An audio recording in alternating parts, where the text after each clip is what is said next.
send out money to the back to your country more than 100,000 or probably 10,000, because they would like to, you know, to curb any, what we call it, illegal activities. Okay.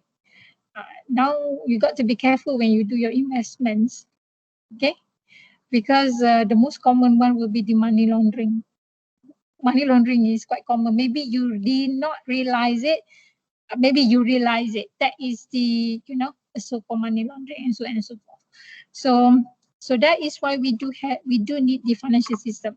Financial system also helping the entity of the savers, okay, to transfer their funds to those who needs the money. Like the business activities, the governments, okay, to build the infrastructure and so on and so forth. So that is why we do need to have a financial system. Consistent, very transparent financial system, very organized. So that need to be fulfilled by the, you know, certain country, every country. It's not certain country, it's every country. So the what do we call it? Like in Malaysia, we have the central bank, Bank Negara Malaysia. So they monitor. So things need to be clearly communicated to the entities under the Bank Negara, that including us as a public. Okay. Consistency is very important. Transparent, consistency, organized, so that things will not go haywire. Okay. And then why we need to understand another second factors will be the financial crisis. Okay, you were not born yet when we had our Asian financial crisis in 1997, 1998, and that one in the Asian country. Okay, but then we do have the another recessions. Okay, subprime crisis. You already born during this year, right? 2007, 2009. You were born like maybe early 2000, early noughties lah. So you actually not 2000 millennium lah. I mean, you are millennium, right? Yeah, millennium, right? Or Z, Gen Z, maybe Gen Z, XYZ. Okay, never mind. Okay, so financial crisis. Okay, we need to understand how it happens, what the governments or the country will do to not let that crisis to reoccur in the future. So whatever happens, we have to take a lesson from that. Okay, so in year 2007, that was in the US subprime crisis, when they actually lending, money or giving out loans to the consumers, okay, without having a proper credit management. Just lend to everybody, without looking at their credit, risk and so on and so forth. That's why the crisis actually happened. Okay, and then we need to understand how the central banks is actually work. How does the central bank is functioning? So that is why I said take a look on the Bank Negara website. Try to understand, because that will helps you throughout this module.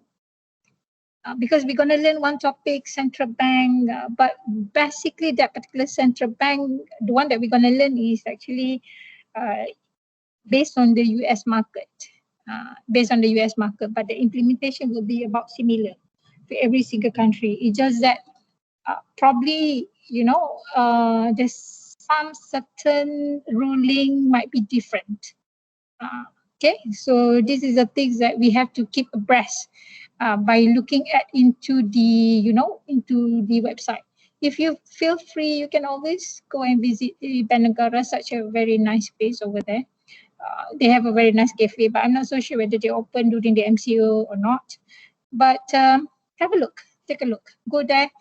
And one thing good about, if you go to physically to the Bank Negara, one thing good is their library. Very convenient, full of resources over there.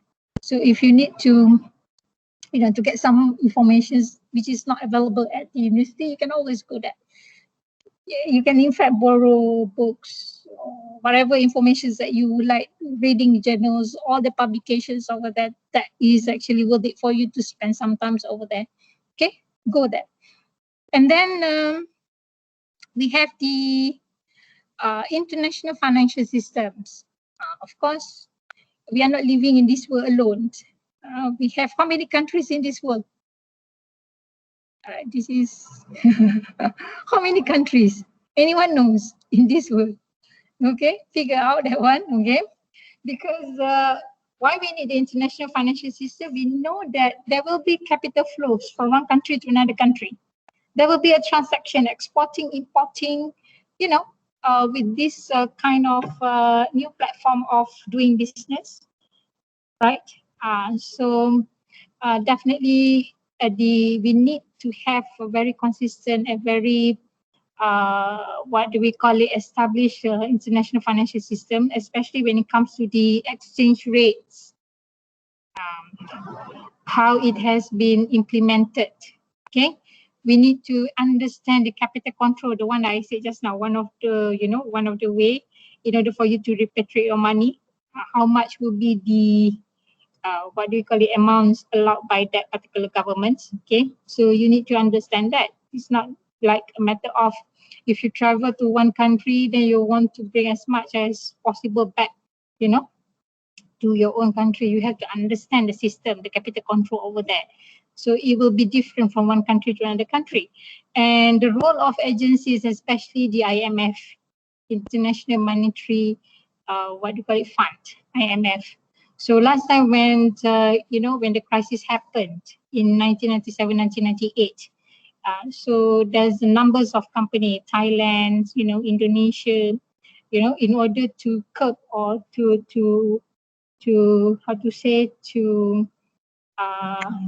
curb the crisis. Okay, what they will do is that they borrow money from the IMF, except for Malaysia during that time, when the government decided, during that time it was under the Mahathir. Okay, during that time he decided not to take any amount of money, to borrow money from the IMF. So what he did is that they just pegged our currency to the US dollar. This is one of the way in order to to recover from the particular crisis. Okay, so this is the things that we're going to go through throughout the semester. It sounds very dry, right, to you? Very dry, like learning history, so on and so forth. Yes, indeed, some expect, some topics very dry because of reading. I know your expectation as well as my expectation. I like calculation. Like me myself, I prefer calculation. Give me something and do the calculation. So that's why I told you in the earlier class, I said I tried to make some, changes in terms of approach. So basically there will be calculation, a little bit on the theory, a little bit on the analytical thinking, giving out your opinion in some sort of situations. Okay, so this will be the kind of approach that I will employ in this module, so that my intention is that I try not to, to avoid any effort putting by the students in memorizing, because that is not the way to learn. Like asking you then memorizing, because otherwise it will be a lot of memorizing, isn't it? It doesn't work well that way. In a sense that you are no longer at this level, you already at the tertiary level, right? I know that the old system, asking the students to memorize things like that, you go to the class and memorize. No, we are trying to have a combination. Of course, there will be a certain amount of question papers, a certain amount of questions related to explain the theory, but not all. Explain, describe, that kind of stuff. Okay, So you need to expose to a different way of assessment. Okay, because if you study abroad, okay, I used to like what I shared with you. I was abroad 9 years teaching abroad using the American system. So we're actually focusing more on the hands-on, practical things like assignment, 80%, 70%, just do the assignment, either individual or group work. That the kind of things that we would like to see from the students. And then the final exam, some of the module only 20%, some of the module only 30%. So it depends on the professor how they're going to do that. So this is very, very crucial, to make sure that students, keep abreast with the current situation, as well as you can develop your communication skills, you can develop your analytical skills, because this is what we are lacking of, isn't it? Like, for instance, you have to be, that's why I keep asking you any questions. I want to train you to be outspoken, right? Say what you want to say.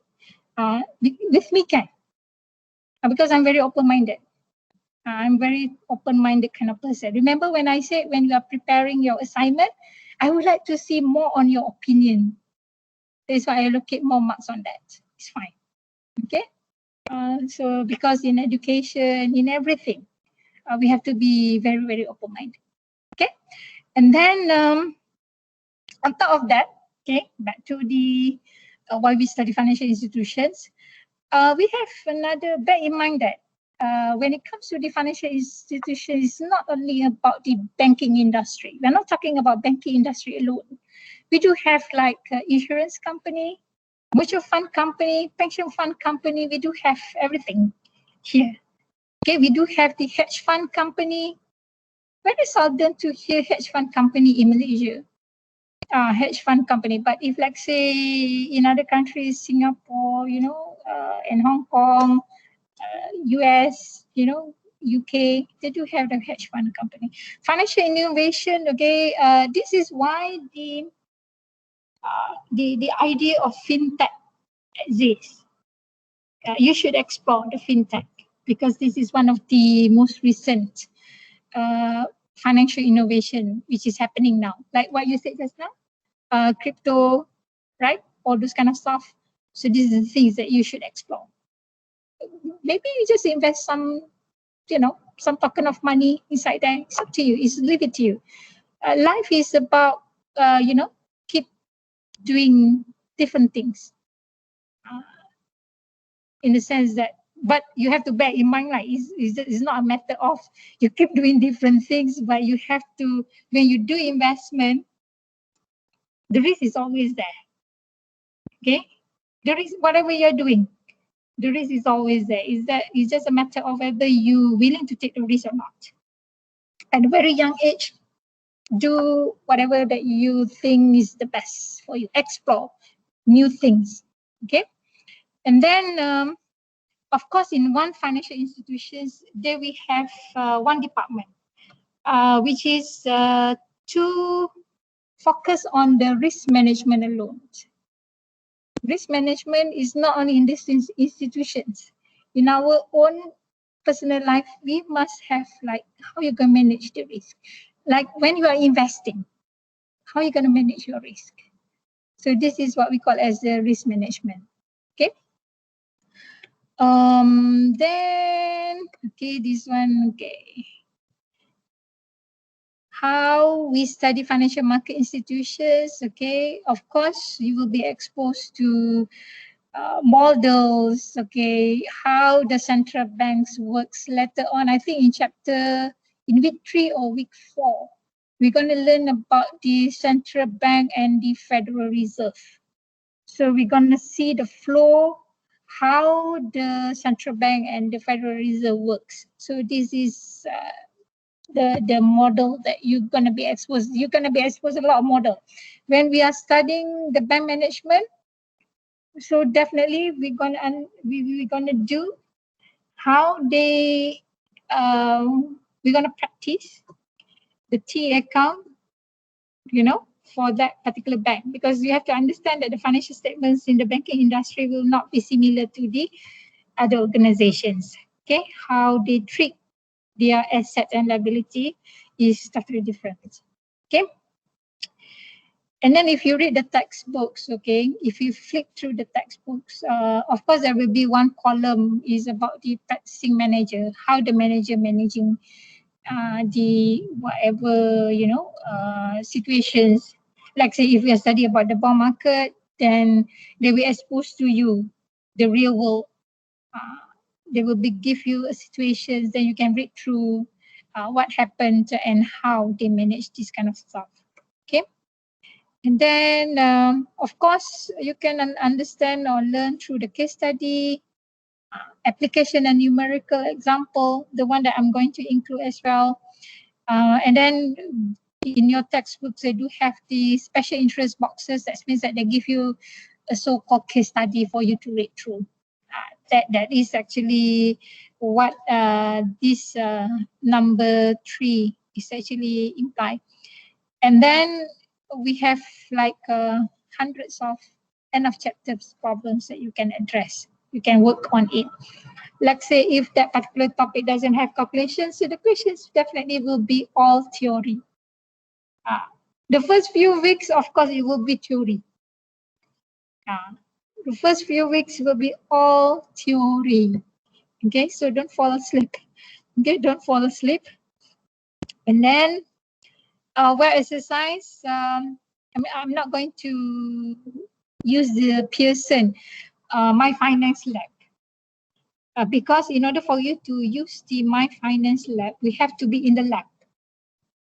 We cannot be scattered around.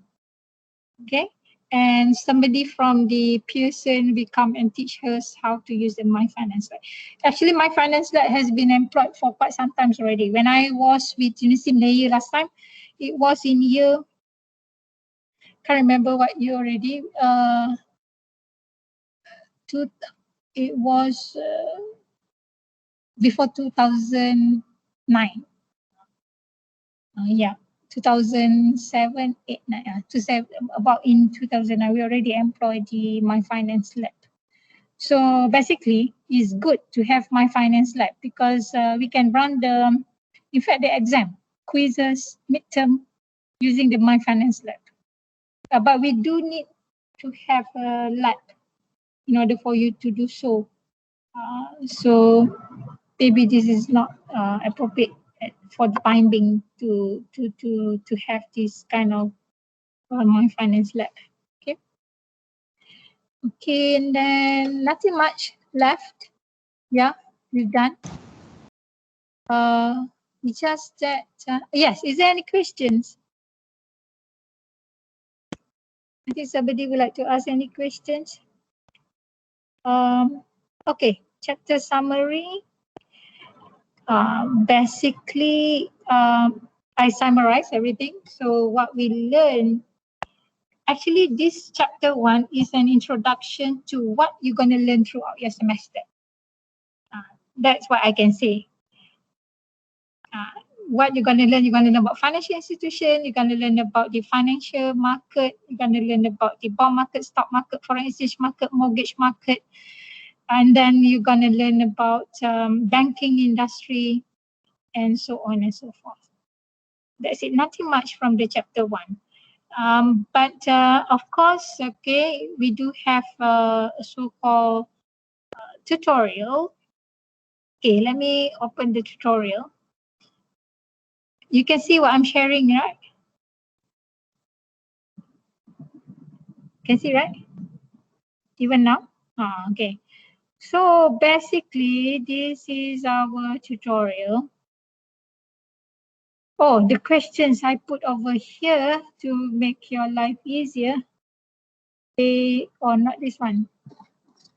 My thumb drive. Okay, hang on. We can have a brief discussion. Tutorial basically.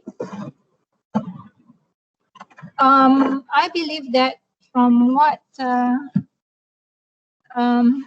from what I can see, you have a separate section, lecture and tutorial, right? Is there any possibility that we could combine the lecture and tutorial, one shot, 3 hours? Or you 171, you haven't gone through yet? No. Like 3 hours straight. Or is it very tough?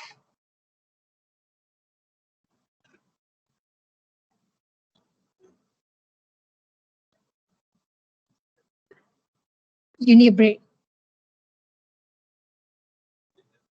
Oh, of course, that so-called break will happen 50 minutes or 10 minutes, something like that. Of course, that will happen.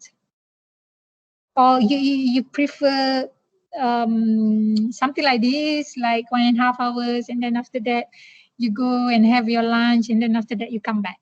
It's fine with me. I'm very open-minded and very flexible. Because you are the audience, so more important to understand the audience feeling and opinion. What do you think, guys? Anyone?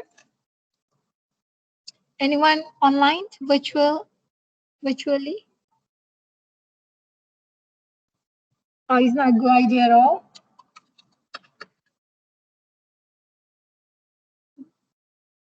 How about you guys?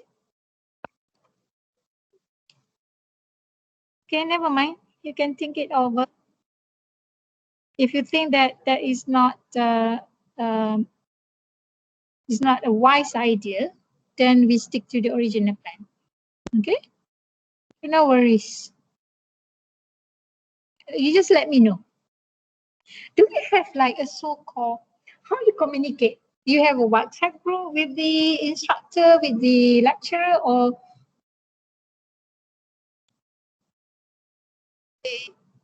WhatsApp? I think better, right? Something like that. If I want to say something, to remind you, or to let you know about something, to share with you anything, or if you want to ask question, did it happen before or what? You guys decide. But I would prefer to have like a WhatsApp group. Is it allowed here? It's normal, right? Because some university they do not allow. Some university they do not allow. But I'm not so sure about the system over here, whether it is allowed or not. Can. Can, huh? Okay, why don't we can. have one WhatsApp group? Somebody please create one WhatsApp group so that anything, especially, like a very urgent matter whatsoever, if you want to ask any questions, right? So that this will be a very good platform for us to share. You want my number? Who's going to create? Actually, we can create the group and post the link in CN, and then everyone can join from the link. Oh. Okay, good idea. Okay, good idea. Miss, I have a question. Yes, dear. Can you upload those lecture notes and tutorial exercise to the CN? Yeah, I can do that. It's just that at this for the time being, my CN does not exist yet. So maybe tomorrow I will check again, because just now I checked with the students. We do have students here. Some of them is already in front of me. So I checked with one of the students. I said, oh, it's not active yet. Once it is active, I do not have any issue to upload. All the PowerPoint, all the assignment, all the syllabus, all the question, all the answer for the tutorial. Of course, we have to conduct tutorial first. You try, you attempt on your own. Then after that, I upload the answer. Okay, should not be any problem until my CN is ready. Okay, probably it takes some time. Maybe tomorrow my CN will be ready. Hopefully. Okay, any other questions? Wait, hang on. So this is because this is for the tutorial session. I have only 3 questions, 4 questions only that we need to go through. So let me share with you the questions, okay? This one. Just about this. Explain the link between well-performing financial market and economic growth. Well, it's not will ni, it's a typo error. It's supposed to be with well, W-E, well-performing financial market and economic growth. Okay, let's have a look on these questions. Well-performing financial market and economic growth. Of course, that is why we have the financial institutions. That is why we have what do we call it, an established financial market, because it's very much related. For example, if we want to transfer funds from saver to the savers, from savers to users